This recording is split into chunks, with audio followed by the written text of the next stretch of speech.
let's get to the heart of the matter. Why is it that some Muslim leaders say all lives matter and use it as an excuse to ignore the Black Lives Matter movement? And not only that, but some of them will say ridiculous things and offensive things like, oh, well, the cops kill as many whites as they do blacks. It's just we don't make a big deal about it when they kill whites. She's just thoroughly racist. Why? Anywhere you slice it or dice it,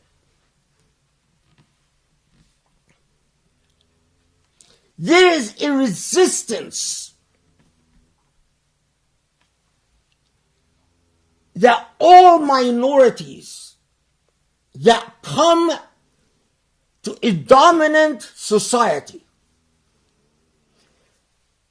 when minorities join a majority that is dominant, the minority often tries to negotiate for privileges with the majority. How does a minority do that? The way a minority negotiates for privileges with the majority is by trying to assure the majority that we as a minority are not a threat to you. We're not a threat to you, so please share with us your privileges. Please don't fear us. Please don't be worried about us. Please allow us to have opportunities that you have. Please give us a place on the table. Please allow us to be honored and respected and dignified. The way a minority does that, and here I'm talking about historically for people who are actually educated, is that the way a minority does that is to try to perform the culture of the majority. So if the majority speaks a certain language, if the powerful speak a certain language, the minority tries to learn that language and prove that, see, I love your language. If the majority eats a certain type of food, the minority tries to eat the same type of food and say, see, I love the same food. If the majority dresses a certain way or has certain habits and customs, the minority does the same and says, see, I love your way of life. Don't be afraid of me because I'm fine with you. I am willing to be you if you will just allow me.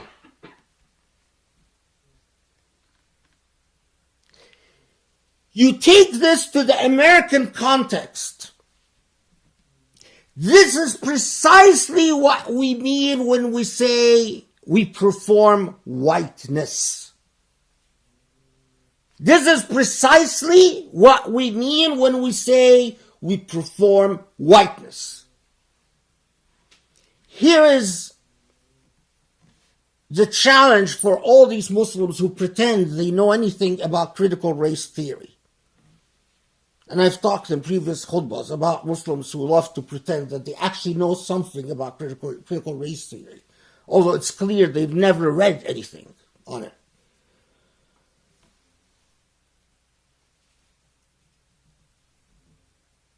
There are whites who are biologically white, but culturally, they're not treated as white. And there are blacks who are biologically black, but culturally, they've been given admission to the white club. Whiteness is a property, is a privilege. Whiteness is a set of social and economic and political entitlements within a dominant culture in the United States. In the United States, being white means that you're either Protestant or Jewish, that you've gone through a particular system of education, that you accept a particular understanding of American history, that you have a particular understanding of the history of American constitutionalism, that you believe in a particular understanding of American economics, that you have a particular emotional and moral attitude towards the economics of opportunity in the United States, and that you have a particular attitude towards the culture of consumption and spending.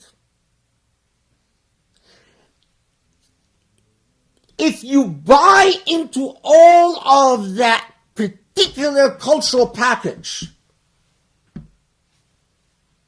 it is possible that you are biologically not white, but you are culturally white in the United States. However, the way race works, race is a signifier. What does that mean? It means that you are black until proven otherwise. And you are white until proven otherwise. So when I see a white man or a white woman, I will assume that they are entitled to all the privileges of whiteness unless they prove themselves to be not deserving of these privileges. And then I might demote them and start treating them as Muslim, or treating them as black, or treating them as Latino, or Hispanic. Similarly, when I see a black man, I will assume that this black man is not entitled to the privileges of whiteness and should be treated with all the suspicions that I treat black people with, unless they prove themselves to be whites. Unless they think like a white man, they consume like a white man, they speak like a white man, they act like a white man, and then I might say, okay, I'm going to ignore the color of your skin, and in fact treat you as if you're white. Whiteness is about entitlements and privileges. Race is a simple signifier. It is not the ultimate conclusion. But that's very problematic. Because we know if you're black, the signifier to police that doesn't know you from Adam is that they will suspect you and shoot you in the back, or shoot you at your home, or kill you by stepping on your neck. Because most people only know you at the level of a signifier. The vast majority of people in your life never get the opportunity to go beyond the superficial, the color of your skin. And it is fundamentally immoral and un-Islamic to have a culture of privileges instead of a culture of equality. This is why, again, when those who say Black Lives Matter, and what they mean to say is Black Lives Matter too, What they're demanding is a culture of equality. What they are challenging is a culture of privileges and entitlements. And those who say in response, all lives matter, superficially, what they're defending is a culture of equality. Substantively, in reality, what they're doing is they're protecting a culture of privileges and entitlements.